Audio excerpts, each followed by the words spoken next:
अस्सलाम वालेकुम नाज़रीन, खुसूसी ट्रांसमिशन में आपको खुश आमदीद कहेंगे। मैं हूँ आपके साथ सहरिश ज़ुहेब। एक बार और भी बता से फ़लस्तीन में आ, रास्ता देखती है मस्जिद अक्सा तेरा, बिखरी लाशें, खून में लथपथ बच्चे, मलबे का ढेर बने घर। इसराइली बर्बरियत ने जो की बर्बरियत शिद्दत इख्तियार करने लगी है।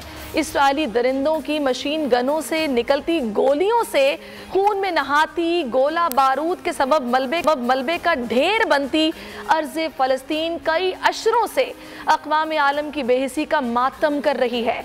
आज एक बार फिर फ़लस्तीन में हर तरफ आग और खून दिखाई दे रहा है। दुनिया के कोने कोने में फ़लस्तीनियों के हक़ में मुज़ाहरे हो रहे हैं। इसराइली बर्बरियत के बावजूद फ़लस्तीनी अवाम का सब्र व तहम्मुल, जज्बा आज़ादी, उनकी इस्तक़ामत काबिल क़द्र है।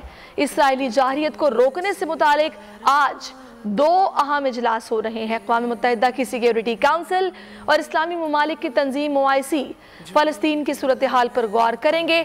इसी सारी सूरत हाल ट्रांसमिशन में बात करेंगे और इस वक्त हमें ज्वाइन कर चुकी हैं अमेरिका में साबिक सफ़ीर हैं तस्लीम असलम साहिबा।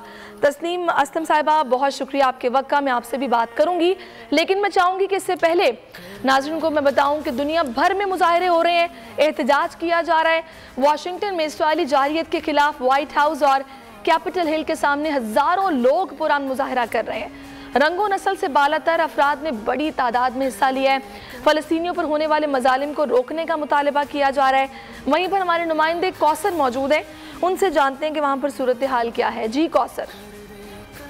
यहाँ वाशिंगटन DC में हज़ारों की तादाद में इसराइल के ख़िलाफ़ गज़ा पर बमबारी और दीगर मज़ालिम के ख़िलाफ़ फ़लस्तीनियों के साथ यकजहती करने के लिए हज़ारों की तादाद में तमाम रंगो नस्ल और मज़ाहब के लोग यहाँ वाशिंगटन में पुरअमन में एहतजाज कर रहे हैं। आइए उनसे बात करते हैं कि इस एहतजाज में वो क्या कह रहे हैं और क्या मुतालबा कर रहे हैं अमरीकी हुकूमत से। जी, हमारे मुसलमान बहन भाई फ़लस्तीन में मस्जिद में मर रहे हैं और हमारी गवर्नमेंट यहाँ पे हमारे टैक्स के पैसों को इसराइल की मदद करके हमारे बहन भाइयों को ही मार रही है। अगर हम अपनी आवाज़ यहाँ पे नहीं सुनाएंगे तो कौन सुनाएगा? पूरे वर्ल्ड में कहीं पर अगर कुत्ते का बच्चा भी मरता है ना, एक छोटा सा पपी भी, तो ये लोग उसको भी लेके इतना बड़ा प्रोटेस्ट क्रिएट कर देते हैं। हमारे बहन भाई, हमारे मुसलमान ब्रदर्स एंड सिस्टर्स को मस्जिद में जाकर कत्ल किया गया है। Nobody even raise any awareness. Pakistani government से अपील है कि please they have to raise a voice against this mass killing for no reason, you know. जी, ये मुजाहिरीन का ये कहना था कि जब तक इसराइली मज़ालिम और बमबारी और कब्ज़ा ख़त्म नहीं होता, हम फ़लस्तीनियों के साथ यकजहती के लिए इसी तरह मुज़ाहरे करते रहेंगे। ना सिर्फ अमेरिका, दुनिया भर में मुख्तलिफ ममालिक में ये एहतजाज भी हो रहा है, मुज़ाहरे भी हो रहे हैं। और नाज़रीन, तकरीबन 800 के करीब ये हमले हो चुके हैं और 150 के करीब शहादतें हो चुकी हैं। 1000 से ऊपर ज़ख्मी हैं और कई ऐसे हैं जिनकी हालत तशवीशनाक है, अस्पताल भरना शुरू हो गए हैं। इस सारी सूरत हाल में सबसे पहला मुतालबा यही है कि जंग को रोका जाए, इन हमलों को रोका जाए, जंग बंदी हो, जिस पर आज भी बहुत अहम इजलास हैं जो कि 2 होने जा रहे हैं। उनसे बहुत सी उम्मीदें, तवक्कुआत वाबस्ता हैं। इस वक्त तस्लीम असलम साहिबा हमारे साथ हैं, उनसे बात करते। तस्लीम साहिबा, सबसे पहला सवाल मेरा आपसे वही है जो इस वक्त सबके जहनों में है। आज ये 2 अहम इजलास हैं, UN का भी और OIC का भी, क्या तवक्कुआत हैं आपकी?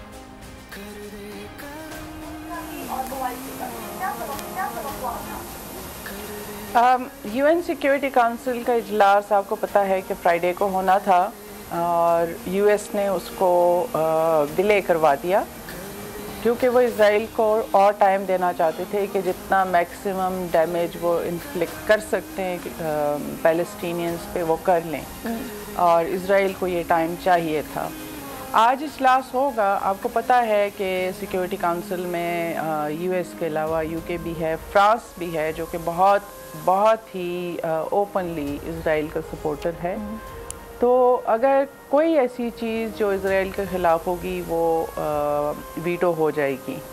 तो मुझे तो उस इजलास से कोई उम्मीद नहीं है। हमें पता है कि कितनी दहाइयों से UN सिक्योरिटी काउंसिल के इजलास हो रहे हैं, उसमें वीटो किया जा रहा है। अगर आप देखें तो मैक्सिमम नंबर जो वीटो हुए होंगे वो रेजोल्यूशंस वो वही होंगे जो इज़राइल के ख़िलाफ़ हैं। दूसरा, और आपको पता है कि international community as a whole collectively कोई एक्शन नहीं ले सकती जब तक कि UN सिक्योरिटी काउंसिल सैंक्शन नहीं करे। वैसे भी एक्शन कौन लेगा। दूसरा इजलास है OIC का, वहाँ से मज़म्मत की करारदाद हो जाएगी, कुछ इस किस्म की बातें होंगी, शायद फ़लस्तीनियों की मदद की कोई बात हो जाए इन टर्म्स ऑफ फाइनेंशियल, कोई उनको उस पर कोई बात हो जाए। लेकिन जो मदद इस वक्त फ़लस्तीनियों को चाहिए वो मदद उनको नहीं मिलेगी, ना OIC से, ना इस तरह UN सिक्योरिटी काउंसिल से तो खैर आउट ऑफ द क्वेश्चन है, लेकिन OIC से भी नहीं मिलेगी। आपको कुछ अच्छे लफ्ज़ सुनने को मिलेंगे। ये तो बड़ी मायूस कुन बात आप कर रही हैं, सिचुएशन आप बता रही हैं, क्योंकि अब इसमें आप जो अवामिल कार फरमा समझती हैं वो क्या हैं कि जाहिर सी बात आप कह रही हैं बेसूद होंगे दोनों इजलास, तो ये वजूहात इसके पीछे क्या हैं?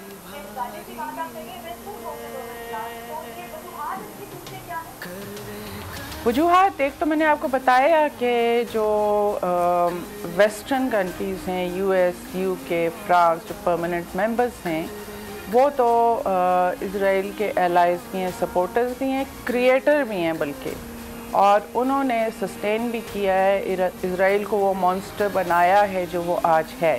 तो वो उनकी तो होल हार्टेड सपोर्ट है। US में तो कोई इलेक्शन नहीं जीत सकता जो इज़राइल के ख़िलाफ़ बात कर ले, बल्कि उन्होंने तो ऐसे लॉज बनाए हैं कि आप अगर इज़राइल के ख़िलाफ़ बोलेंगे तो इसका मतलब है कि आप एंटी सेमेटिक हैं और आपके ऊपर, आपके ख़िलाफ़ एक्शन हो सकता है। आप ये नहीं कह सकते कि जो इन्फ्लेटेड फिगर्स हॉलोकॉस्ट के लिए गए या इवेंट्स जिस तरह बताए गए वो एग्जैक्टली वैसे नहीं थे, आप जेल में जा सकते हैं। सही। तो वहाँ से, उस फोरम से ये एक्सपेक्ट करना कि वो इज़राइल के ख़िलाफ़ कोई सख्त इक़दाम लेंगे, ये बिल्कुल मेरा ख्याल है कि अनरियलिस्टिक बात है। सही। अच्छा, जहाँ तक OIC का ताल्लुक है जी, OIC में भी आप देखिए कितने, जी OIC में भी आप देखिए कि एक ग्रुप है जहाँ पे लोग जमा होते हैं और स्टेटमेंट्स होती हैं, रेजोल्यूशंस होती हैं, लेकिन यही ममालिक आप देखिए इनमें से कितनों के इज़राइल के साथ ताल्लुकात हैं, बल्कि कितने हैं जिन्होंने अभी रिसेंटली ताल्लुकात इस्टेब्लिश किए हैं और इज़राइल के साथ business partnerships, economic collaboration, political collaboration, वो सब चीज़ें इस्टेब्लिश की हैं। आप ये ना भूलें कि आज से 4-5 महीने पहले, बल्कि पिछले 1-1.5 साल से पाकिस्तान में भी बार बार ये डिबेट स्टार्ट की जाती है, करवाई जाती है कि हम इज़राइल को क्यों रिकग्नाइज़ नहीं करते। आज आप देख लीजिए कि आप इस मुल्क को रिकग्नाइज़ करने की बात करते हैं, शायद आपके चैनल पे भी ये डिबेट्स हुई होंगी, अक्रॉस द बोर्ड ये चैनल्स पे इस किस्म की बातें की गई हैं और एक लॉबी है जो इसको पुश करती रही है। यहाँ पे जब इस तरह की बातें शुरू हुई थी तो वाज़े तौर पर फिर उसकी नफ़ी भी की गई और कहा गया कि नहीं, ऐसा कुछ चारा ना हम सपोर्ट करते हैं, ना कोई ऐसी लॉबी यहाँ पर काम कर सकती है और ना उसको कामयाब होने दिया जाएगा, क्योंकि इस पर आपको पता तिजारत पर बात हुई थी कि शुरू की जा रही है और पसे पुश्त ये काम हो रहा है, नहीं दिखाया जा रहा, लेकिन बैक डोर राब्ते हो रहे हैं ये वो, लेकिन खैर उसकी नफ़ी हुई। मैं आपसे मज़ीद भी बात करूँगी, इस वक्त सीनियर एंकर पर्सन उसामा गाजी भी हमें ज्वाइन कर चुके हैं, उसामा से भी मैं इस सारे मामले पर बात करूँगी, लेकिन उससे पहले मैं चाहूँगी कि अमेरिका में जहाँ हमने देखा कि कैपिटल हिल के सामने मुजाहरा हो रहा है, वहीं पर ह्यूस्टन में भी फ़लस्तीनियों पर इस्राइली बर्बरियत और फ़लस्तीनियों के घरों पर कब्ज़े और अमरीकी सरपरस्ती के खिलाफ ज़बरदस्त नारेबाजी की गई है और पाकिस्तानी नौजवानों ने भी इसमें शिरकत की है। पाकिस्तान के झंडे उठाकर फ़लस्तीन की आज़ादी के नारे लगाए गए हैं। वहीं पर ह्यूस्टन से इस वक्त हमारे नुमाइंदे कामरान जिलानी हमें सूरत हाल बता रहे हैं। तो कामरान, यहाँ पर क्या सूरत हाल है, बताइएगा। जी, इस वक्त मैं यहाँ पे डाउनटाउन में, ह्यूस्टन के डाउनटाउन में मौजूद हूँ, जिसमें फ़लस्तीन की मुख्तलिफ़ तंजीमों की तरफ से एक तारीख़ी मुज़ाहरा किया गया, जिसमें 3000 से ज़्यादा लोगों की शिरकत है। आप मेरे रकम में देख सकते हैं, लोग फ़लस्तीन नारे लगा रहे हैं। इसमें ख़वातीन की भी एक बड़ी तादाद ने शिरकत की है। उनका मुतालबा है कि फ़लस्तीन को आज़ाद किया जाए और वहाँ पर जो इस्राइली फ़ौजी काबिज़ हैं जो जुल्म सितम कर रहे हैं उसका फ़ौरी तौर पर खात्मा किया जाए। यहाँ मुजाहिदीन ने अमेरिका के बेहसी के रवैये, शर्मनाक रवैये की मजम्मत की और अमेरिका से मुतालबा किया है कि फौरी तौर पर मदाखलत की जाए और वहाँ पर इसराइली कब्ज़ा ख़त्म कराया जाए।